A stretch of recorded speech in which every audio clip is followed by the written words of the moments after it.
There are at least 3 really important reasons, and I'll give you 4 and 5 on the fly, why you should care about costs and why I have spent more time caring about costs than or lecturing about costs. For one thing, it's a little more complicated than I did spend about access. Cost coverage relationship. Decreased state spending for things we care about and a decrease in wages and a squeeze on the middle class. You should have been able to see all of these, at least to some degree. What happens if health insurance costs, if health care costs go up, health insurance costs goes up, what's going to happen to coverage? It's going to go down. Why is it going to go down? If you're sitting at the edge as a employer of 3 or 5 people or 20 people or 30 people, and your bill goes up suddenly, you say, well, at the margin, you're going to say, I'm not going to pay for it. And same thing with individuals. And what do we see? As healthcare inflation goes up, or as healthcare costs go up, the uninsured rate goes up. Now, this is all the states splayed out. And there are lots of things going on in different states that will account for a lot of the variance. But you see a nice relationship here between affordability number, that's cost over median income in the state, and the uninsured population. Okay? You can do this lots of different ways. You can do it over time in one state. They all come to the same conclusion. As healthcare costs go up, coverage goes down, and the uninsured rate goes up. One of the reasons we're at 48, 50 million, we'll pick your number, and it keeps going up year on year, is because healthcare costs go up year on year. There is a direct relationship. So if you're a liberal, and I'm picking on liberals here, right, and you care about access to healthcare, you care about coverage, you got to care about costs. The idea is all you're going to campaign for is access without paying attention to coverage makes no sense. The effect on state spending. Now, if you are a state, let's imagine you're Pennsylvania, what do you spend your money on? What are your top 3, 4, 5 expenditures? But you got, call it 3 buckets, 4 buckets. You got Medicaid and other healthcare expenditures. You got primary, secondary education. You got the state university, and then you got all the rest. Now, healthcare inflation goes up. What do? You got 3 and only 3 options. Raise taxes. Okay, you could raise taxes. How likely are you to do that? If you want to be reelected, 0 chance. You cut education. Now, you could be subtle. You cut primary, secondary education, or you cut college education. Which do you do first? College education, right? Why? It's not guaranteed. A lot of rich people go there. They can afford it. They can take out loans. You feel less bad. Primary and secondary education, they can't take out loans, right? What's the third thing you can do? Restrict eligibility. You got a Medicaid population. You can say, you earn 100% of poverty, we're not covering you. We're now saying only people at 50% of poverty. Remember we were talking about last week the rigmarole in getting coverage. That's one way you can restrict eligibility. What's going to happen 2014? You're a state. You can't do the last. You can't change your Medicaid eligibility for reasons contained in the Affordable Care Act. So you're stuck. Either you raise taxes or you cut something else. And again, you can cut prisons, you can cut roads, you can cut the environment, you can cut supports of the arts. You're going to have to cut education, no matter what you do. The consequence is, for 14 states, Medicaid, I'm not talking about state insurance, or insurance for state workers, the public health measures, just Medicaid is now over a quarter of their budget. For 29 states, Medicaid costs now exceed primary and secondary education as the single biggest part of their budget. Healthcare now dominates state budgets. Before, it used to be education. Now, do you care about education? Yeah, you ought to care, especially if you're a liberal and if you're young. Right? If you believe in the Opportunity Society, if you believe in anything, right? You want good primary and secondary education. You want good, affordable college education. And you can see here, the average in-state tuition at a public university has risen 72% per year. And for the last 5 years, increases in public tuition have outpaced private. So you guys complain about the rises at Penn. As a percentage, they're smaller than at most state institutions. That's true. They're rising off a higher base. But this is for the poor and middle class. And this doesn't include room and board or other fees. So if you care about education, you gotta care about healthcare costs. And notice, in 2014, this only gets worse. It doesn't get better. More people on Medicaid.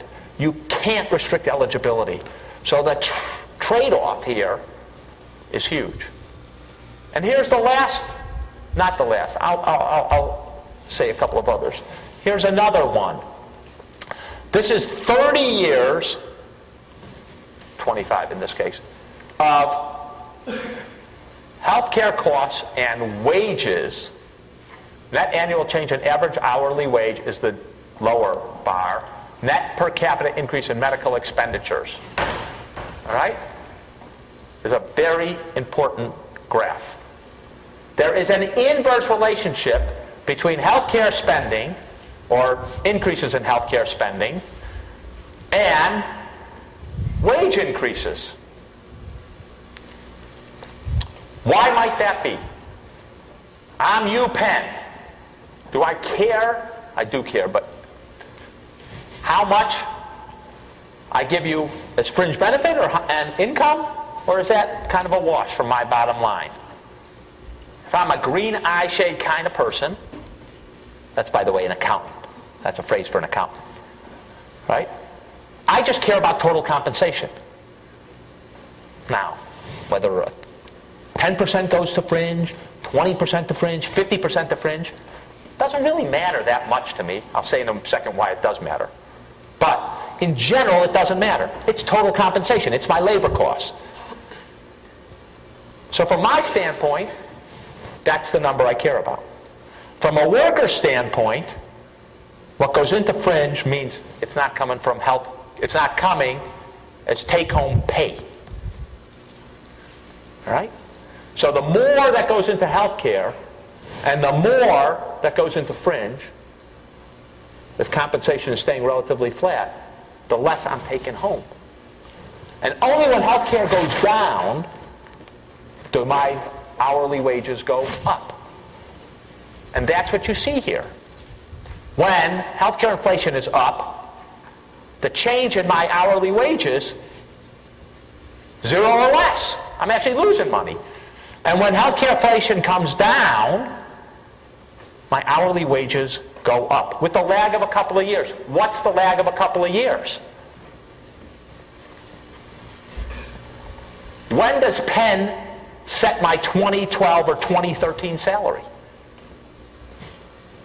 In case you haven't guessed, Penn's setting my 2013 salary right now. We're just barely into 2012. But every department is getting a budget, and their budget says, well, we're going to increase Dr. Emanuel's salary -2.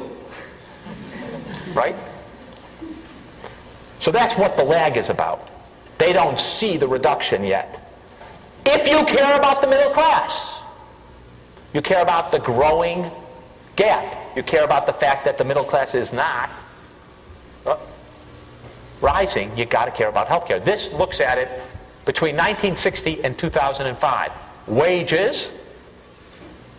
You can see what healthcare and private health insurance was in 60. 0.6% up to 4% over the course of 45 years. Other fringe increased. Wages dropped. Not a good sign if you care about the middle class in this country. All right. So, There are two other reasons you should care about health care costs if you care about this country, and not just access. If you don't want the U.S. to look like Greece, you think I'm joking. I'm not joking at all. We don't get health care costs under control, going to be a big debt in this country. We are going to be like Greece, and guess what? The Chinese are going to wake up one day and say, this just doesn't work for us. And all they have to do is stop buying by a little and precipitate a crisis. We're lucky now because the rest of the developed world is doing bad. And so we're a safe haven. And Switzerland can't handle all the world's money. If they could, be a different story. But at some point, our debt keeps growing. We're going to lose power. The Chinese are going to have more authority over us. So if you care about the U.S. being a world power, you think, all things considered, it's better to have the U.S. as a world power than to have the other guys as world powers. I won't mention who the other guys are. Then it's not good for us to continue to have healthcare inflation. And the last point I would make is it ain't good for our children and for future generations. So if you care about leaving this country better for not your kids, but my kids, you got to worry about this problem. I'm just going to go back to the cancer slides, and this is the breast cancer graph out of the paper from CA Cancer Journal, 2008. This is survival, 5-year survival, with private insurance, Medicaid, and the uninsured. And you can see this does not control for stage of diagnosis, and it may be the fact, it is the fact that actually if you're Medicaid and uninsured, you get diagnosed with more advanced cancer. Nonetheless, even if you control for those, as I'll show you in the next slide, there's a big gap. This gap is enormous. So here we are out 60 months, 5 years, all breast cancer patients, about 80% chance of being survived in private insurance, and you're way down at around 65 if you're uninsured or have Medicaid. That's a 15% difference, as I mentioned last week. That's a huge thing. We rarely have drugs that make that big a difference. And it would be a time to break out the fireworks if we discovered a new drug that made that much difference for breast cancer. Insurance makes a huge difference. And this is controlling for stage. You can see this is private insurance and this is uninsured and Medicaid put together.